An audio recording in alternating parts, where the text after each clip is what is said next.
শিৱসাগৰ জিলাৰ হালুৱাটিং চাহ বাগিচাৰ এলেকাত যিখন জাজি নৈ লাগি আছে, বানপানী ইমানে হ'ল, ওচৰত যিকেইটা ঘৰ আছে বৰ্তমান ঘৰটো পানী সোমাইছে আৰু এই ওচৰত থকা মানুহৰ যি অহা যোৱা ব্যৱস্থা প্ৰব্লেম। আমাৰ এখন আপোনালোকৰ চব এখন জাজি নৈখন কিমান পানী বাঢ়িলেগৈ।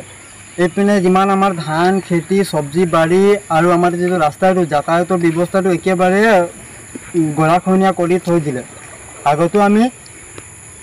আগত আমি DC অফিচত জল বিভাগৰ মানুহ আহি আমি কাগজ ইয়াতে দিছিলোঁ নৈ কিনাৰত আহি জোখমা কৰিলে, কিন্তু এতিয়ালৈকে একো এষ্টিমেট কি হ'ল ইয়াৰ বিষয়ে একো উচিত তদন্ত হোৱা নাই বৰ্তমান এতিয়ালৈকে। কিন্তু ইয়াত বানপানী হৈ আছে, চৰকাৰে ইয়াৰ ওপৰত এখন সঠিক ব্যৱস্থা ল'ব লাগে। যাতে আমি ৰিকুৱেষ্ট কৰিছোঁ যে আমাৰ ইয়াত যিকেইটা নৈ কিনাৰত ঘৰ আছে, ল'ৰা ছোৱালী আছে, পঢ়ি আছে, যাতায়াতৰ ব্যৱস্থাটো একেবাৰে বেয়া। এতিয়া আমি ক'ব গ'লে যি ধান খেতি আছে চব্জি খেতি গোটেইটো এতিয়া বানপানীয়ে মাৰি দিলে।